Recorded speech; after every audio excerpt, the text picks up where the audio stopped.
Princess, Captain Jonathan Baranski.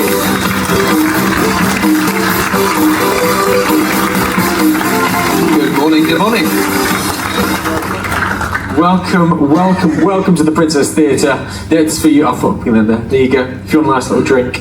Welcome. How are you? Marvellous. Yeah? I had a lay-in this morning. Anybody else have a lay-in? Hands up. Very good. Yes, it's been one of those cruises. It's not often, I assume, you get to learn, because with back-to-back ports, of course, it just means you're very there for the safety, of course, on the bridge. It has been one of those cruises. Most mornings, 4 o'clock wake-ups, so yeah. It was actually nice to have a little lay-in this morning. 7:30. 4 o'clock, well, it's of course for the pilots. Yes, there are 2 4 o'clocks in the day. You can do my job if you want. You can. If I could sing or dance for a living, I really wouldn't. Well, should we tell where are you from? Where's home? Home is a small little fishing village, stroke very large naval base in Hampshire, just outside of Portsmouth. That's where I was born, and I live in the area my whole life. And I'm now based at about 5 miles from Southampton Docks. So, almost a stone's throw from where we go. I would say a stone's throw. A good day, it's about 20 minutes to home. On a bad day, it's about 3.5 hours. And there's generally more bad days than good days, so I stay on the ship in Southampton. That sounds like a regular, normal day, I think, in the UK for traffic. I have to ask then, I'm sure guests are probably curious thinking about that. When we do get to Southampton, do you sometimes go, gonna pop off for tea and care and go back home? No, it'll only upset the dogs and upset the other half and upset the rest of the family. So I stay on board. It's just a bit too busy. Too busy. Well, I mean, it's always a turnaround day is one of our days where we're ticking so many different boxes off. We've got to make sure that we look after all the guests who leave us on that same day. We call it turnaround day because it's the day that, of course, guests leave and then guests arrive, and we're looking after all those staterooms and the restaurants to make sure everything's clean. But for yourselves as well, there's a whole operation, of course, that goes on behind the scenes for that. Absolutely. As I say, obviously we have to do the full turnover for the 3,200 of you. Those that are leaving and the small selection that are staying on as well, refresh all those cabins. So that's a whole day operation in its own right. But as I say, there's not many hotels where you change all the rooms all at the same time. Not only that, we have to bring all the stores on. So on average for this, we do the storing in two parts. So Southampton, all the fresh comes on. So that's for a full 16-day cruise. And then in Reykjavik, we do all the frozen. So that's another day. So that's about 200 tons of stores to get on, plus the 1,600 tons of fuel, and the crew change, because on average there's about 80 crew members that will change during that period as well. So yeah, it's a very busy day. With that, I have to kind of step back because I wanted to really start, and I'm sorry to jump in that, but Captain Jonathan Baranski didn't start as a captain. There's a journey. It takes a long period of time to sort of get there. Where did it start for you? Would you start at the beginning? Do you want to go back? Cast our minds back? Let's cast our mind back to the beginning, about 86 years ago, when you started thinking about... You just graduated. No. So where did it for you? Did you ever have a love for the sea when you were growing up? Was it boats? Was it ducks in the bath? Or what kind of made you kind of be captivated by a life at sea? I grew up in a military family and grew up near the beach, and as a result ended up messing around on the water from a very young age. Also realised at a very young age that I get seasick. So at the time it would have been a case of working through school and then looking at future careers, and everybody said go to university and all that good stuff. Was very, very in the 1980s, 1990s. Go to university and you'll be fine. So I looked at doing something completely different. I wrote off to 15 shipping companies. And P&O Princess at the time gave me an interview, which lasted all of about 10 minutes. And then I went on a cruise up to Norway. There was about 30 of us, all looking like public school boys, because we're all in our blazers, ties, and we did a little familiarization cruise just to see if we liked cruising or they liked us. And here we are 33 years later, cruising around Norway and having a look back. When I actually decide what I want to do for a job, I'll go out and get a proper job. But until then, this will quite happily suffice. So this was literally just walking out, fine, I'll go to the job fair, fine, I'll pick up being a cadet, fine, I'll be a captain of a cruise ship. Is this sort of the journey that it took to being? Something like that. To be fair, the road is not easy. We start off as cadets, and that takes about 3 years, between 3 and 4 years. Now they get the option of doing a degree in its entirety, a full degree or a foundation, depending. I only came out with a HND, so a very basic sort of higher education certificate. So that's 3 years where it's a mixture of being at college, being back at sea, putting everything that you learned at college into practice. It's not just about cruise ships, it's actually anything connected with seafaring, so seamanship, navigation, electronic navigation, chart work, celestial navigation, meteorology, marine law, employment law, commercial law, engineering, electronic engineering, stability, it just goes on and on and on. So you put all that into practice. And then at the end of the 3 years, you do a couple of exams, and then go and sit and do a oral exam with a government inspector. Lasts about an hour to an hour and a half, and they question you on absolutely anything that's connected with seafaring. So as I say, it could be anything in regards to what you do or what you can do. And then at the end of that hour, hopefully you get a bit of paper that says, here's your driving license, you're now a qualified officer of the watch. So you come back to sea, do another 3 years at sea, go back to college, spend another period at college, go back covering the more advanced side of employment law, commercial law, and many other bits, and going back and doing more stability, more engineering, more of this, and more of that. And strangely, you go and sit in front of another government inspector and have another hour of being grilled about everything you've learned over the previous 6 years. Which again is quite in depth, and then they give you a chief mate certificate, which basically says that you are second in command of any commercial vessel in the world. You're the chief mate, and you're responsible for all the cargo operations on board. Do another 3 years at sea, put all that into practice, go back, do a little refresh at college on everything you've done over the previous 9 years, and then you go and sit in another exam for another hour, and they basically try and get you to change your mind. They keep asking you questions and see if you keep answering the same questions the same way, to see if you're going to make a decision and stick to a decision. And that's where you get your master's ticket at the end, and that says you can be a captain.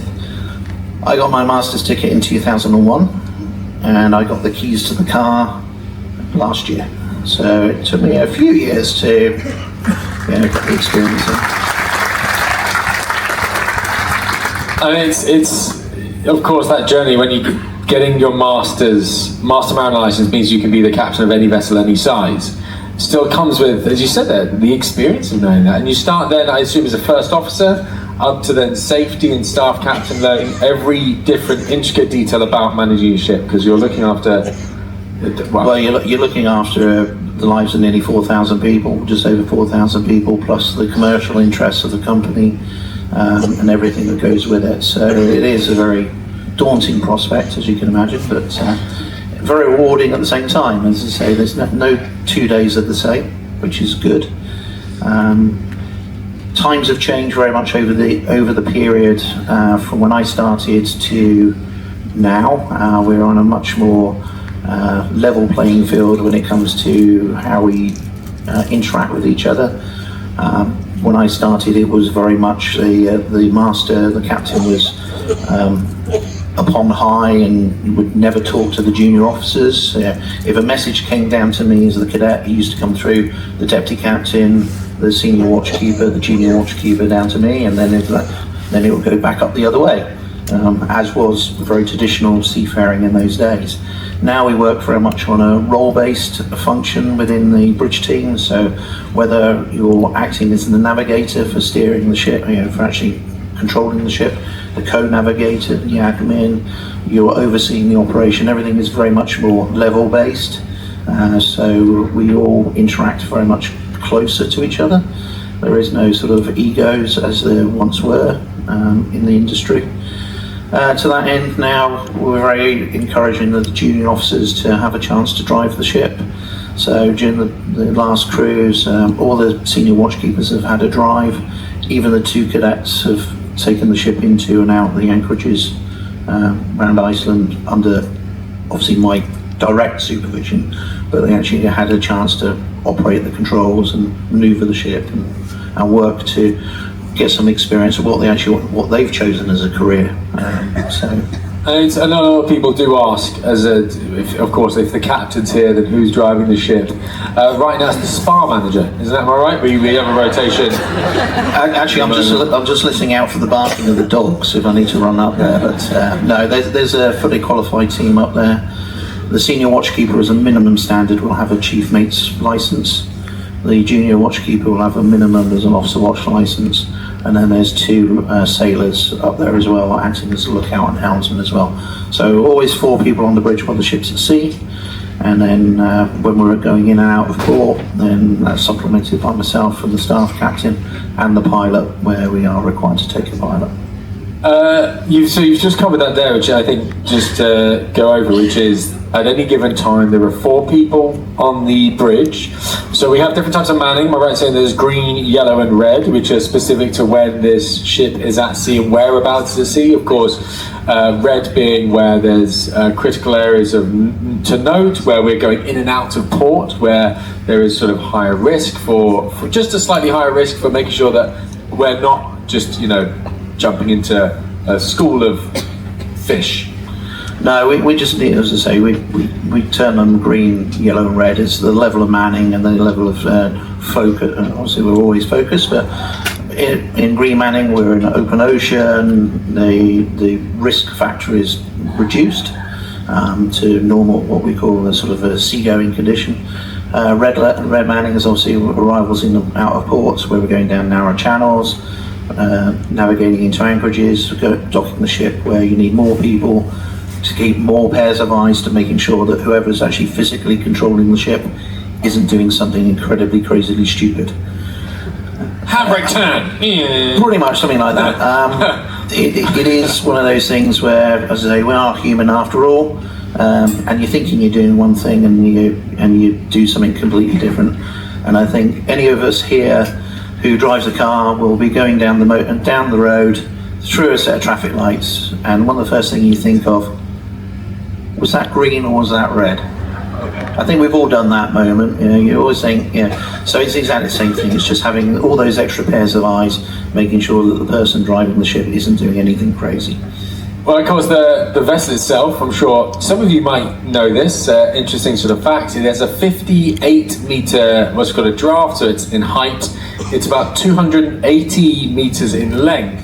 There's a almost 9-metre draft below the waterline, and it weighs 113,000 tons. So it is a giant sail at sea. The winds that can come along and can manoeuvre it, and as well as that, it's a big old girl. So she's not the easiest thing to stop. It does take a bit of time to slowly manoeuvre her. Yep, as I say, she will stop. I would say she stops quite nicely. Just practically from 6 knots, which is about 7 miles an hour, she will stop in her own length of 300 meters or 289.1 meters, and she'll also get up to 6 knots in her own length from a standing stop. So she's pretty nifty for a girl of her size. She does move when you need her to, and that can make the big difference of some of the ports we go in and out of. So. That's a question to just jump into, because I'm sure guests do wonder that sometimes their ships are unable to go into ports. It's the nature of it. It's the nature of working with the weather and the climate, that sometimes it can be winds and things like that can have an effect on the vessel, right? Yeah, absolutely. Obviously, the stronger the wind, the more impact it has. Without going into too much detail, but it's a square factor. So as the wind increases, so the forces on the ship increase by a square. So the higher the winds, the bigger the force on the ship, and therefore the more difficult it is to control. So for us, 27 knots of wind is about the maximum that we can contend with on our own. Anything over that, we'll be having tugs to assist. And then, as I say, and then if there's no tugs available, then we just simply will not be doing the port, because it's just not in our interest to try. If the wind's straight down the dock, it's not so bad, because obviously the front of the ship presents a much smaller windage. But if it's on the beam and you got all that windage, it's almost 10,500 square meters, or actually 12,500 square meters of windage. So it's quite a big sail. Trying to walk down the pavement with an umbrella on your side. Very much, yeah. Then I do have to ask then, because we're going to open very shortly. If anyone has any questions, we open up that. I want to know a little bit more sort of about your experiences that have been one of the greatest passions that you have, because this career is not something, as you said. I know you say you sort of walk into it and fine, I'll do this, but it's a lifelong passion. It's a lifestyle as well. Very much so. It is a lifestyle. Obviously, I think I was probably more attracted by the two factors. One, I get seasick. Two, the brochures always show those nice blue skies, azure seas, white sandy beaches, palm trees in the background, and usually a nice cocktail just to the side. You've seen those marketing pictures, yeah? Yeah, they're the ones that attracted me. To be fair, yes, it is very much a lifestyle. I've seen some fantastic places. It's given me obviously to travel around the world a lot cheaper than I would have done otherwise. Particularly taking the advantage of flying long distances and having a few days before joining the ship. So getting to explore the area around San Francisco. I've just spent a week in Miami, spent 10 days down in Australia, all before coming back to work. And it's a great way, A, to get over the jet lag, and B, just to see some of the places that we're operating out of as well. And then as you move up and the career moves on, then as I say, I'm lucky in that the position I'm in now allows me to work for 3 months, or in this case 2 months, on the ship, and then I have 3 months at home where I don't have to worry about anything ship related. When I go home, that's when I really start to work, because obviously the house needs this, the car needs that, and everything else that goes with it. So it's very much more, sometimes I think the vacation is literally the flight home. So in this case, I'm really hoping for the 3.5 hour trip home in the car, just to have a vacation, as it were. So when the plane's delayed, it's nice. Oh, I get an extra half an hour. That's nice. Okay. Well, we're going to open up very shortly. Final question, really, for me is: where in the world for you has been a highlight to go and cruise? As in, what you talk about, sort of the brochure moments, but has there been a place you've been to that unexpectedly? I think this cruise for me, I've never had the opportunity to go to Norway before. This is a first for me. And Skjolden and Olden, to sail in and out, were absolutely beautiful and will stay with me as those moments you remember of places to sail in that really captivate your imagination. And did you enjoy it the same way? Right? How beautiful that was. So for me, this cruise is a once in a lifetime, I'm so grateful experience. But for yourself, being around the world, is there anywhere like sail-ins perhaps, or even destinations that make you really stop and sort of count those blessings, say, these were the reasons that I'm really happy to come to Life at Sea? I think there are always some noticeable sail-ins and outs. Sydney Harbour is always a good one, particularly at sunrise. That's always really worth sailing into. New York sunrise or evening sail out of New York, obviously, because of the iconic skyline. That is just fantastic as well. Sailing in the morning just as the sun rises above, and you get the Statue of Liberty illuminated, it does take your breath away. Sails in and out around Norway. If anybody was up at 4 o'clock going into Olden or Skjolden, then obviously you will appreciate it. It was some of the most spectacular scenery around. Akureyri, back in June, they just had some snow, so all those mountains were just covered in white. It just looked like icing. That was remarkable. For me, I think probably one of the standout moments would have been sailing through the Chatham Islands just off the coast of New Zealand. When I say just off the coast of New Zealand, a little further off the coast of New Zealand, down in the south, the Southern Ocean there, on the Millennium, the change of the Millennium morning, 10th stormiest place in the world. Charts so outdated that they just have a swept channel to mark through, and everything else is unsurveyed. And we're just going through there, and at sunrise, and it was just magical. So yeah, there's plenty of places. Okay, thank you so much. And final question for me. Final question. Other than getting to hang out with me, what's the best thing about being captain of the Emerald Princess? Working with an amazing team of people every day. As I say, it is one of the joys of the last year. Just working with the team on board, just seeing how happy and how fantastic they are and the hard work they put in. As I say, it is not my hard work. It is all their hard work, and it just does make. There's never a day where you dread going to work on here at the moment. So I'm just really blessed to have such an amazing ship to be my first command. So, and the heat features into it as well. Yes.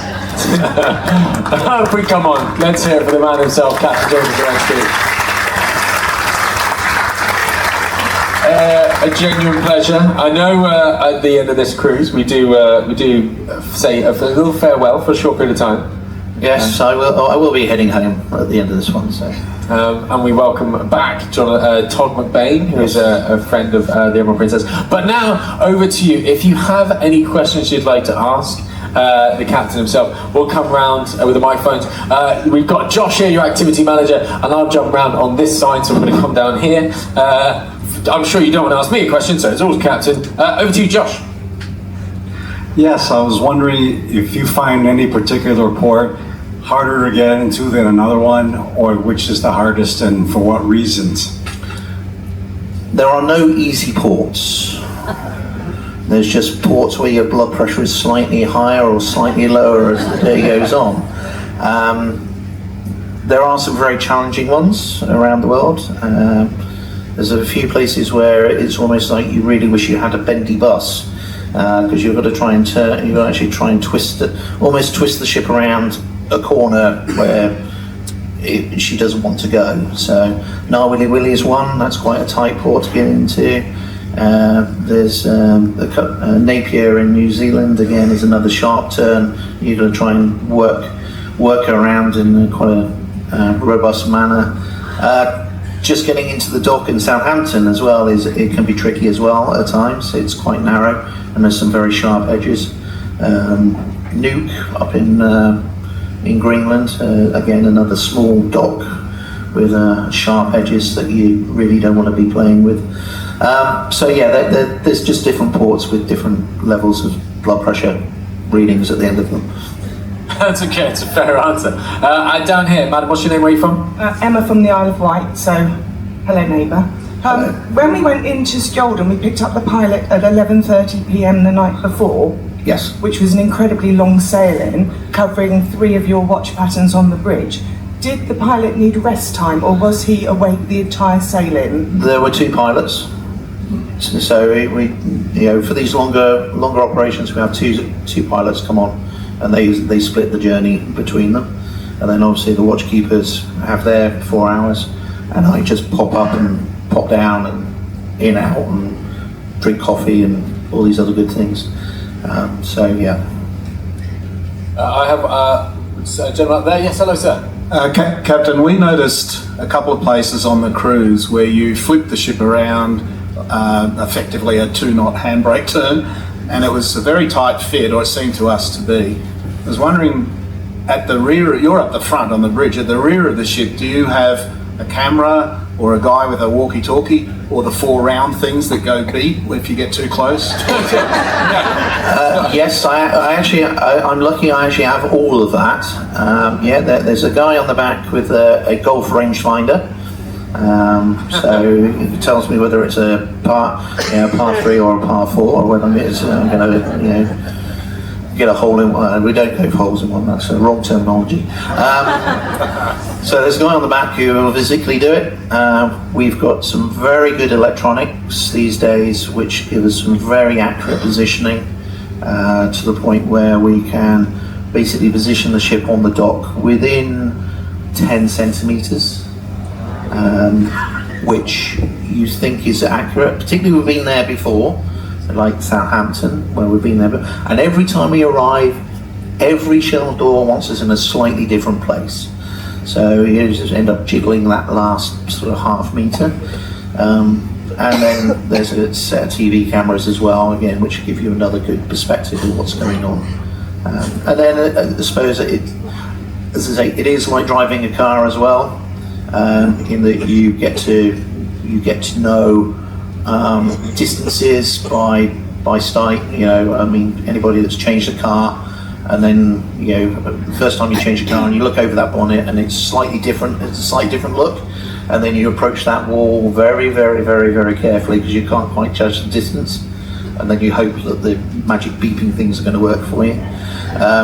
It's just a lot of experience as well.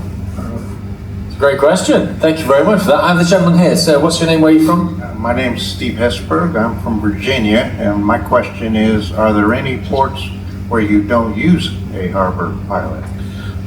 Cedarsfield was the first one where on this journey, this contract where the pilot is not compulsory and not readily available.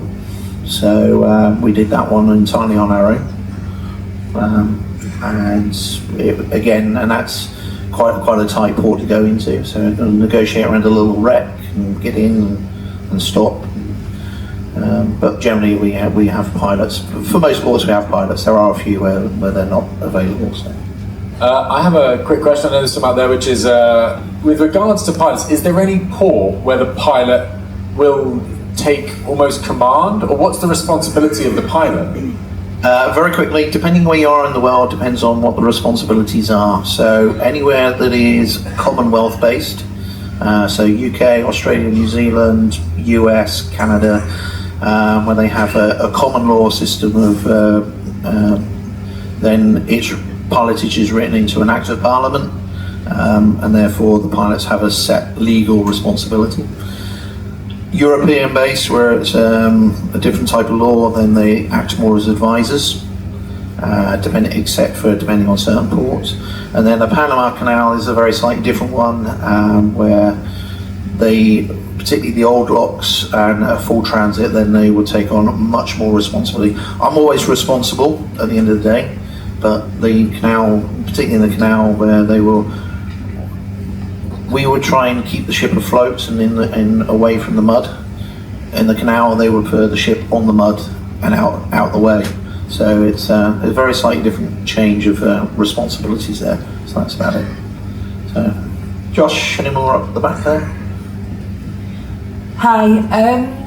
There's been a lot of fog in the evenings, and we've noticed that the fog alarm has been on. Is that usual for Norway? That is usual for pretty much anywhere in North Europe in the summer, particularly where we've had very warm temperatures and very cold. The water is still quite cool, the air temperature is very warm, and it picks up moisture, and then very quickly you get to that level of not being able to see out the window. Where it is one of those things, the same as Alaska as well. So yeah. That was what I was going to ask. Is there anywhere else? Alaska, Canada, Greenland. Anybody on for next cruise? There's a good chance you'll see fog next cruise as well. So. Great question. We have. Where's the microphone? Oh yes, hello sir, in the middle. Hi Captain. As a former officer of the deck of U.S. aircraft carrier, I can totally appreciate your responsibility aboard this ship. I have two questions. One is, what is one of your hardest decisions you've ever had to make on board? And the second one is, what is the most joyous decision you've ever made on the boat? Joyous decision was accepting to take command, and the hardest decision. Well, I would say it's a hard decision.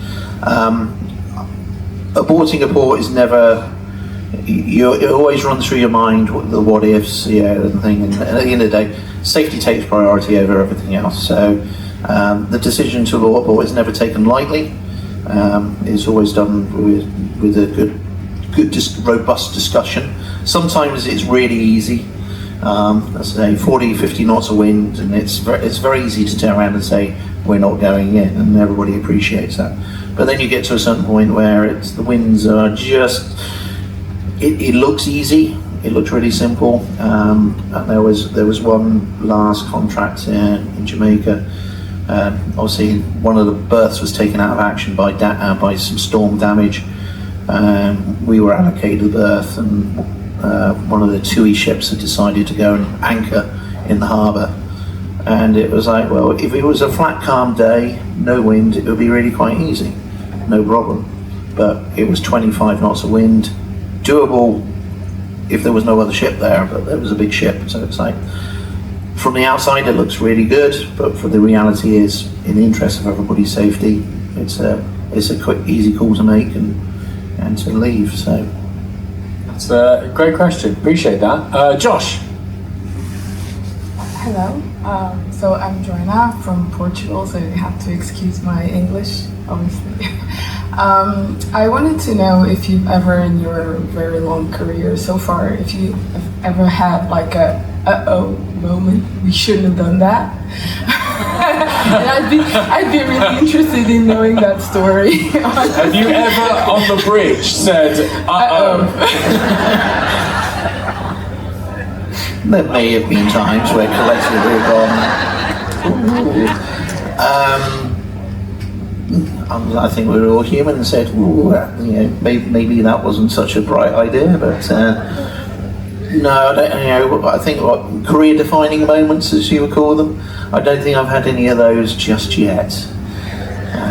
So not to tempt fate. So not to tempt fate, and I'm not trying to tempt fate either. But yeah, I try and lead a very boring lifestyle, particularly when I'm on a ship. Boring is best. Yeah. Great question. Appreciate that. Do we have any more? We have, a few more. Let's go with this gentleman here. Hello, sir. What's your name? Where are you from? I'm Steve Wu from the United States, California. So I have a cruise, and I saw some cruise will have to dock when you use the water shuffle. So when you do the tender, I see some ship, they have a diver to anchor the ship to the seabed. And I didn't see this time, so I was wonder, do you always have to anchor the ship to the seabed when you dock in the open sea? And if you do that, how many anchor do you need to do? Thank you. Right, so a quick seamanship lesson. Anchoring the vessel is factors in a number of things. So we have two 14-ton anchors attached to 13 shackles, 14 shackles of cable each side. So that's nearly 300 meters of cable on each side. So the length of the old ship, the whole ship.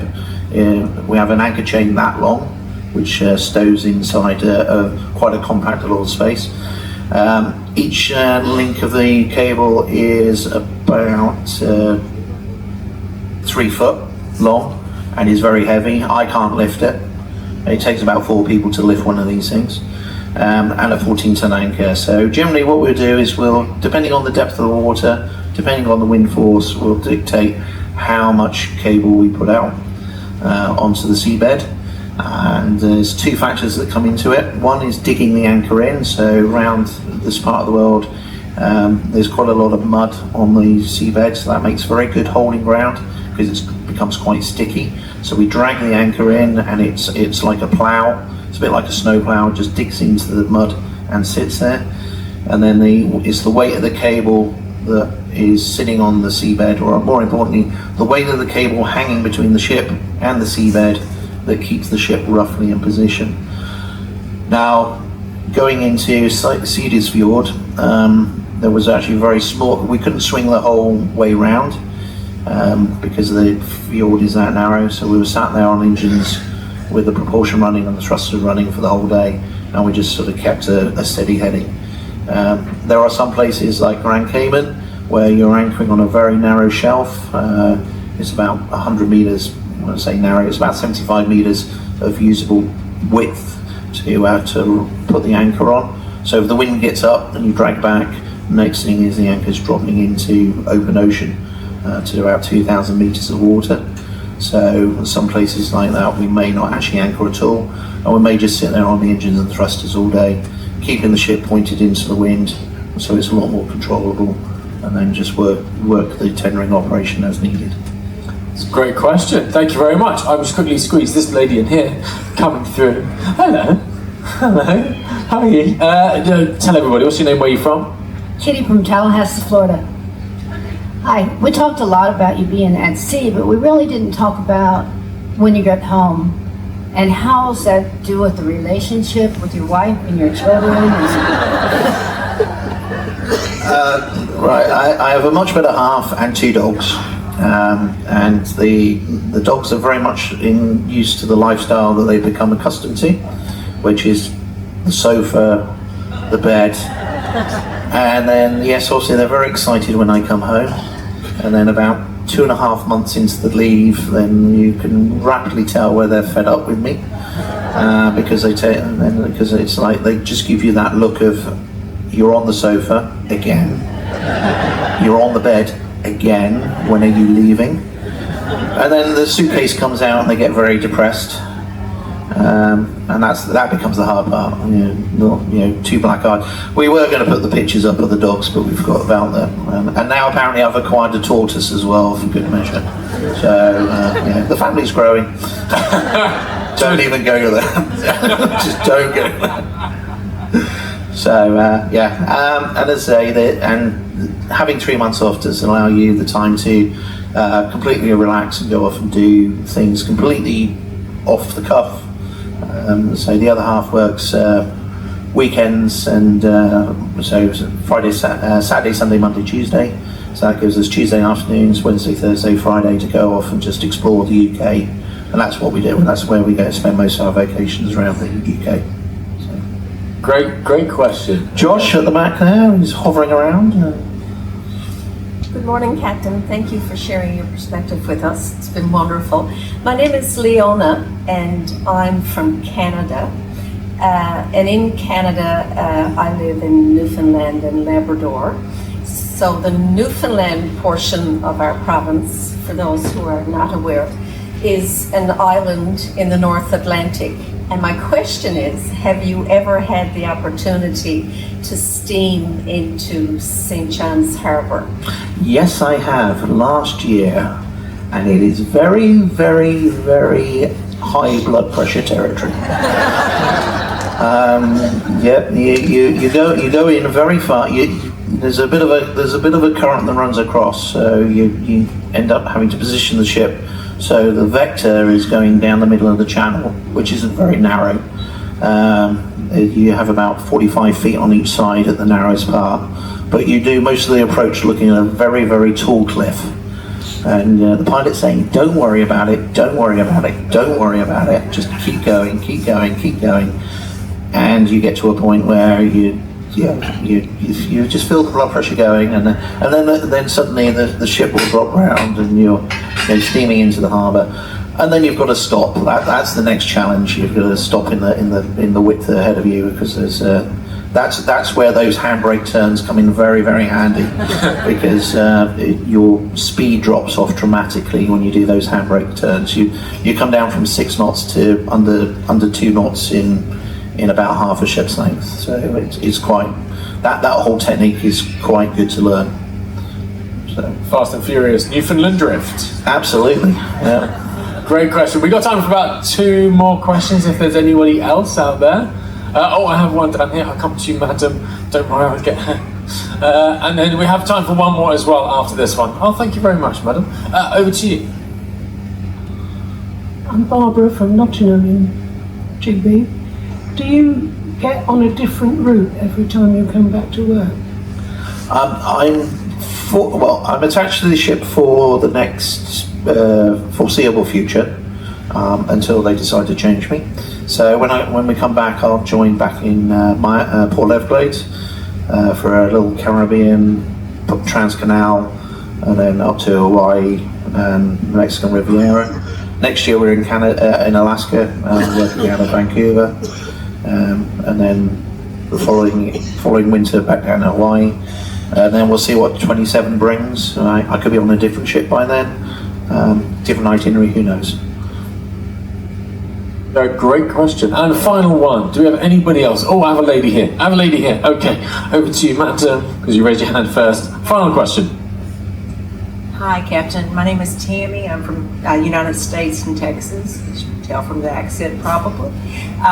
I have a question because sometimes we go to the ports and we have to tender in, but then there was like the Norwegian cruise line. They had their boat docked in, and the Viking. So what determines whether or not we're out at tender or whether we're in the dock? Space availability is number one. If you're a regular caller, then which the Norwegian is, then they will have priority over the docks, and then or first come first served. It's by the time we get the itinerary on the ship, then all that good stuff is done behind the scenes way in advance. So there has been some changes going on. So the first call to Isefjord, we were alongside. That one we were at anchor. The other one, next call, is alongside because I think we've changed. So yeah, it's way done somewhere else in an office somewhere else. And all that infighting takes place. I just turn up, do what I'm told, basically. Take the ticket and then just park it where it's expected. Great question. Thank you very much for that. Well, of course, you will see us out and about here on board. Please don't hesitate to stop, of course, myself, but the captain himself, if you have any further questions. It's been an absolute pleasure, of course, having you here. I know, again, we've got more days to have fun here on board, so we will see you out and about, but please give a huge round of applause. Captain Jonathan Baranski. Thank you very much.